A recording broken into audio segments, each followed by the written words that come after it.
Hey y'all, welcome back to another episode of Live Your Yes Life, the podcast. I'm one of your co-hosts, Kaela Jetta. This is a space where we share channeled thoughts, have discussion, and do interviews to talk about what it takes to go from dreaming and wishing to actively living your yes life. Today, what I'm going to talk to you about is something that I think is crucial, maybe even the key ingredient to go from having a desire of a dream, the life that we want to live, to actually experiencing it in real time. So we're going to call this conversation wanting versus being willing, and you're going to see why as we get into it and how being willing really is the thing that's going to make the biggest difference for you.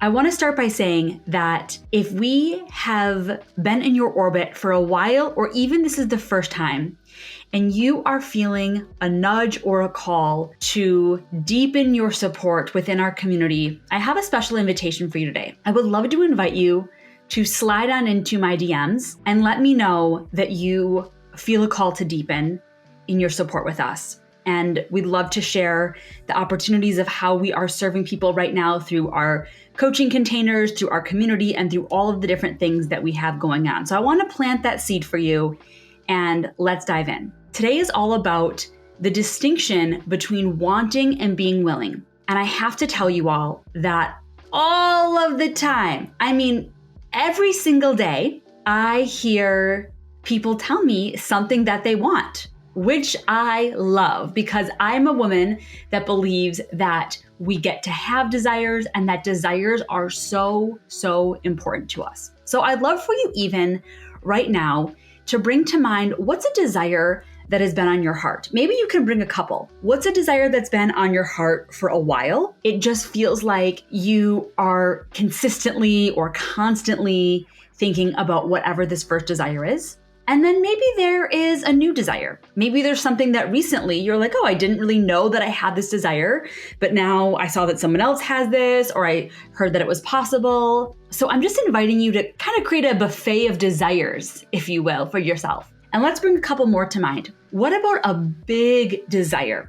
Something that would transform your life or your experience of life. What's the big thing that's been on your heart? It feels like it would create a lot of transformation. And then maybe there's a kind of a more surface level desire, like, you want a new pair of pants or a new handbag or just something. And I will share that I hear desires that run the gamut. I frequently hear desires from people of things like, I really want to have a 6-figure business, or they want to write a book, or they want to start a family, or they want to find their forever partner, or they want to find a diet/eating lifestyle that allows them to meet their health and wellness goals, or they want to get out of debt, or they want to be able to retire their husband, or buy their parents a house, or buy a new car, or pay for holiday gifts, or treat their child to a really special birthday. Sometimes it's that they saw something that someone in their life has, and now they're like, oh my gosh, I really want to have one of those too. So I just want for you to start right now, bringing to mind a couple key desires, something that you've desired for a long time, something that is a newer desire, something that's a big desire, and something that feels more of a surface level desire. We're bringing a buffet to mind. And then I want to invite you to pick one of those to play with as I take you on this journey today. So we started with a buffet, so you had some options, and now choose one. Whatever it is. Again, the ones that I hear the most often in my work as a coach with high-level leaders who are creating big things, have big dreams, a really common one is that they want to leave their profitable, sustainable career and step into their own business, and they want for their own business to be able to fully provide for themselves and their family.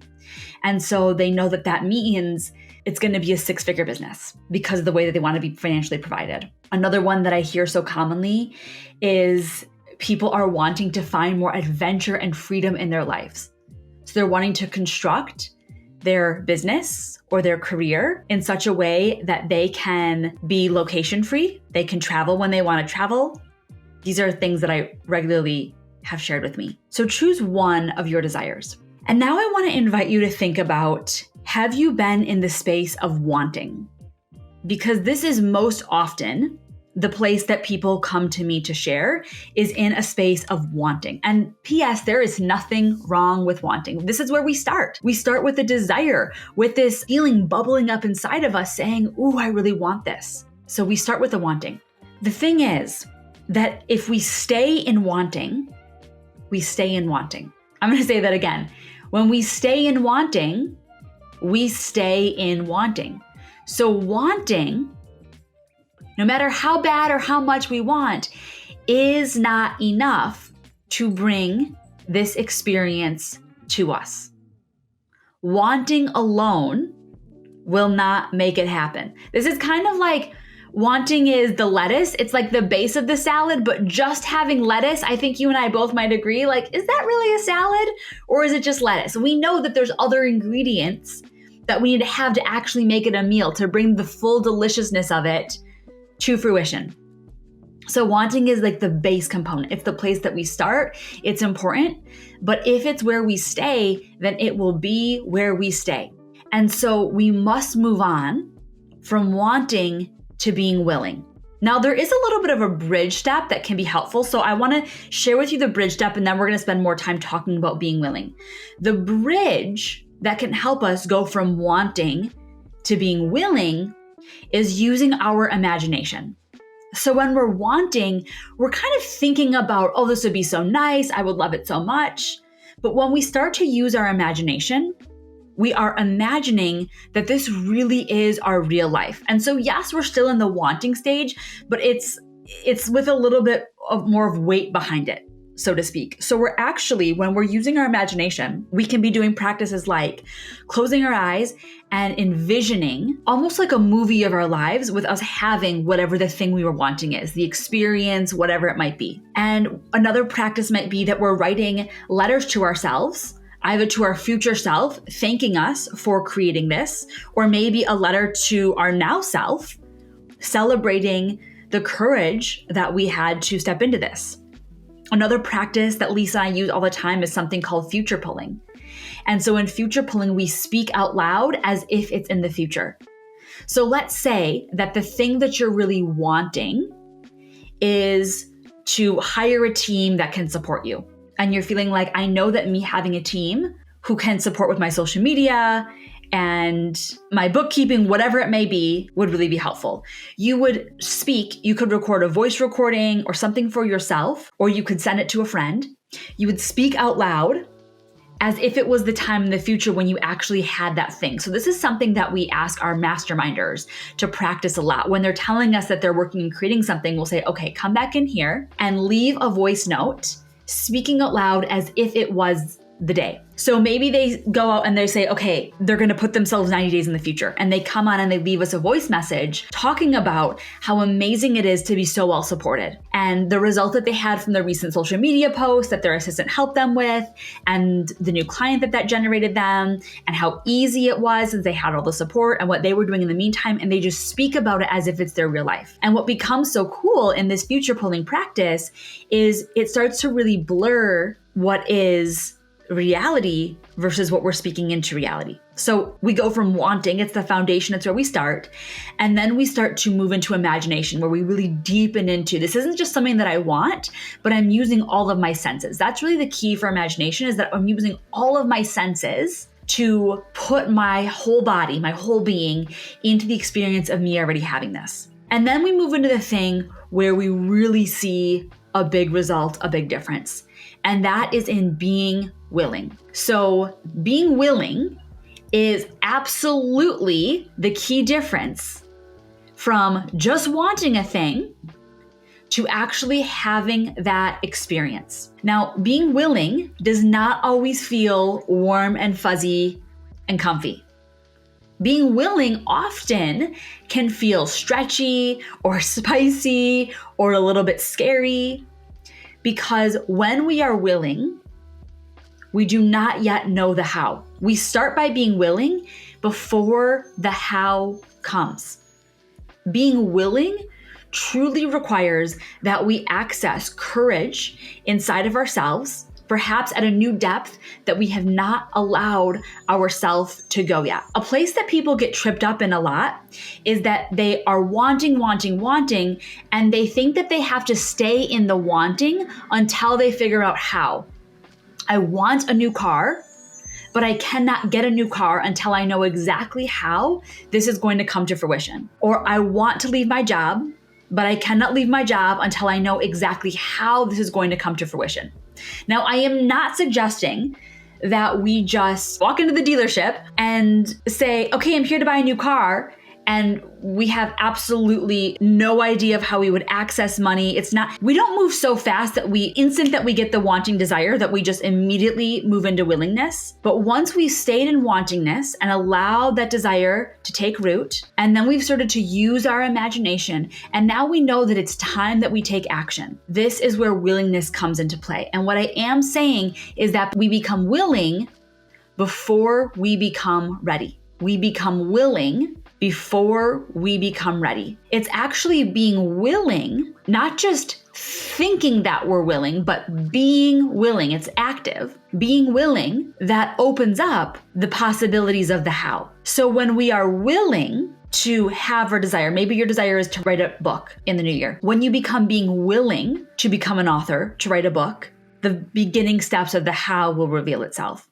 The how does not come when we are in wanting. So people often are asking me, Kaela, what did you do to create so much financial success in your business? Or how do you create so many clients? Or how is it that you live between two houses in two different states? Or how did you meet this amazing husband that you have in town? Like, I get asked a lot of questions about how I have the experiences of things that I have in my life. And while I absolutely could give you a play-by-play, I could give you a list of all the strategies, all of the things that I did.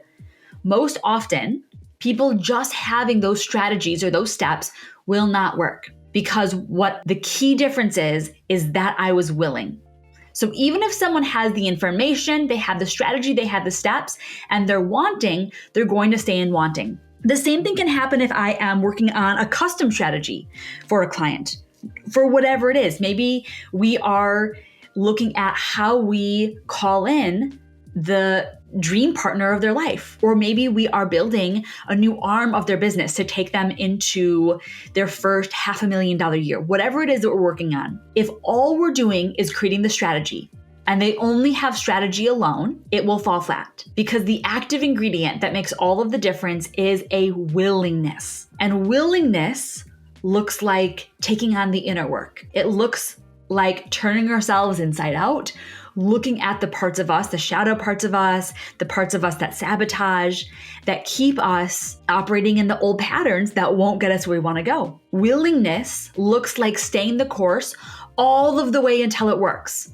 Not bowing out when it gets hard or tough, or we can't see what the next step is going to be. Not stopping because it's not going how we wanted it to go or thought it would go, but staying the course the whole time. Willingness looks like honoring the priorities that we have set, no matter the circumstances. And the circumstances will change. Life will happen. Things will not go according to plan. And when we honor our priorities all of the way, that's when we're really being in willingness. Willingness looks like creating access to the financial resources instead of saying, I can't afford it. This is a big one that hooks people up, that trips people up. Willingness looks like staying out of the how and being connected to the why and activating our courage to go anyways, to take the next step, to have the conversation, to make the invitation, to take the action. So the how always comes after being willing. Willingness always comes first before the how. And also willingness always comes before readiness. So we get willing before we get ready. If you're saying, gosh, I'm just not ready yet. I'm not ready to have this, or I'm not ready to do this, or I'm not ready yet. Great. Then get willing. Get willing to be ready. Get willing to take the action. Get willing to open up to the possibilities of what you want to create for yourself, because that willingness is what will unlock everything. So the people that I see that have the biggest results, the thing that they all have in common is they're willing. They're willing to be in the unknown. They're willing to figure it out as they go. They're willing to be open to receive. They're willing to take the action. They're willing to make the ask, make the invitation. They're willing to stay the course.